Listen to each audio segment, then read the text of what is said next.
Hi everyone, and welcome back to Adventures. There is so much going on in the cruise industry right now.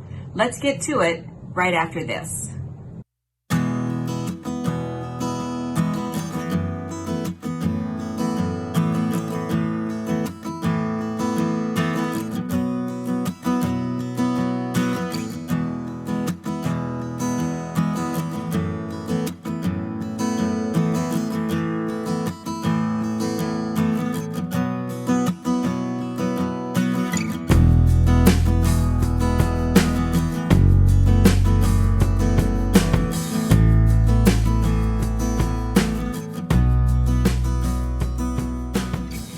Welcome back.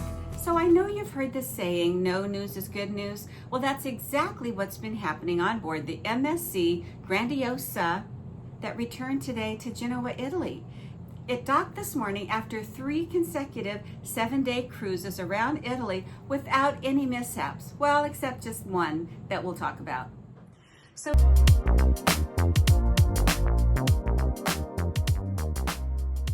So the only little mishap that happened out of all the problems that could have happened was one family decided to leave their structured shore excursion. Now, the ship was very strict about their policy about passengers staying with their guided tour when they're on shore. They weren't even allowed to go ashore unless they were on a ship's tour. It was very important because the cruise line had the agreement with the shore authorities that they would keep the passengers away from the locals. That way, separating any possible contamination between passengers and shore and passengers. And every passenger agreed to that rule before they boarded. They decided to take the tour and then they left the tour.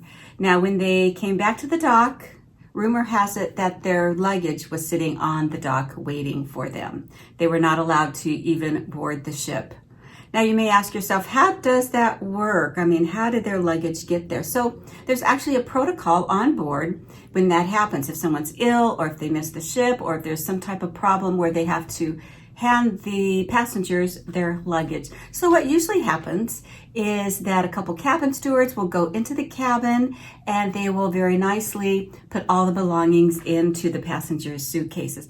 They also have people there that are watchers. Also, sometimes they actually videotape the things being put into the suitcases. That way passengers can't come back and say, this is missing or that's missing, someone stole this or cause a problem. Usually you have quite a few people in the cabin organizing the items, getting them back into the suitcase and taking them out to the dock.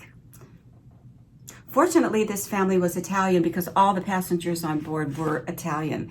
So they probably didn't have too far to fly to go home. I'm sure it was at their own expense and they probably forfeited their cruise money. But the cruise line was very strict. The protocols are very, very important, and I applaud them for standing firm and doing what they need to do. And here is the press release concerning this unidentified family.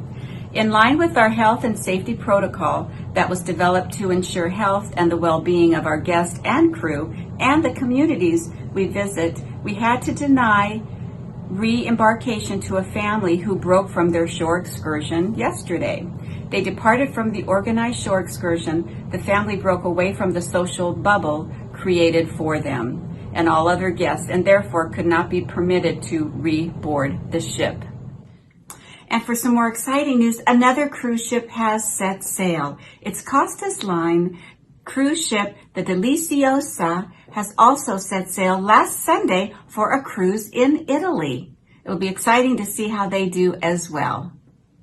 But there's a possible game changer coming for cruising and for all travel possibly. So along with the temperature taking, the social distancing, and the sanitizer, a new test kit will be coming out next month that can possibly detect if you have the coronavirus within 15 minutes. The Abbott Research Laboratories has created a new testing kit that has recently been approved by the FDA. The United States has been making millions of these tests and sending them out. And very shortly, they will be able to be bought by anyone for about $5 a test. Comes in a little card, and Within 15 minutes, you'll be able to know if you have the virus or not. This is indeed a game changer, especially for cruising. So I'm sure we will be hearing more about these tests in the near future. But for now, I have 3 things I still want to cover about cruise news. Number 1 is Carnival Cruises may have found a way to begin cruising again in North America. We have a couple dates we have to keep track of. The CDC, as far as North America, they have the no sail order until September 30th. Now, hopefully they will not push that back, but that's the date so far. Now, also CLIA, which is kind of the organization of the cruise ships, they also have set their own date, and that is October 31st. So that's the date the cruise line feels like they can start cruising again and at least planning to cruise again. Carnival may have found a way to set up cruising again. Now in Germany, we have cruise ships that are sailing from Germany only in German ports. Also in Italy, we have the cruise ships that are only sailing Italian ports. As far as North America goes, can we just sail U.S. ports in America? No, it doesn't work that way. We have to have one foreign port for the cruise ships to be able to sail. There is one port that has actually asked the cruise line to consider, please come back, we miss you. And that's the island of the Bahamas. So what they're considering is not only opening up the Bahamas for the cruise ships, most of the cruise ships also have their own private islands in the Bahamas. So that would take care of one foreign port, maybe going out of Fort Lauderdale or Miami doing a Caribbean cruise. Hit the Bahamas, also the U.S. Virgin Islands, St. Thomas, St. Croix, St. John's, no, not so much, not St. John's, but some of the American ports. That way we could open up the Caribbean for cruising. Another bit of information is that Australia has added another 3 months to its no international travel or no cruise ships.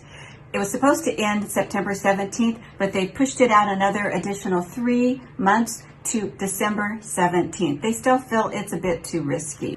But the good news is they are hoping that Australia will be open for the Christmas holidays. Ho, ho, ho. And lastly, we have some news about Princess Cruises. And you know, I'm a princess girl. The company has decided to reposition the beautiful, majestic Princess cruise ship.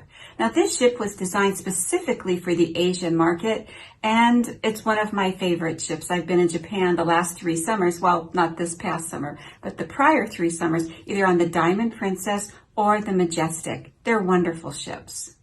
The Majestic will actually be going to Alaska during the Alaska season. And the Regal, which usually is one of their grand ships in Alaska, the Regal will be staying in the Baltic, doing the Baltic Scandinavian cruises during the summer. Another change is that the Grand will only have a couple cruises in Alaska. Not sure where they're sending the Grand, but that's one of the smaller cruise ships. So if you enjoy the huge ships for Alaska, we have the Royal and now the Majestic in Alaska doing the season. We also have some of the smaller ships, so if you enjoy the smaller ships, they are still there. So to close this show out, I've put together a little montage of some of my time in Japan on the Majestic. But before I play that, if you've enjoyed what you've seen, please make sure that you have subscribed just by touching that button. Also push the bell and you will get notified of all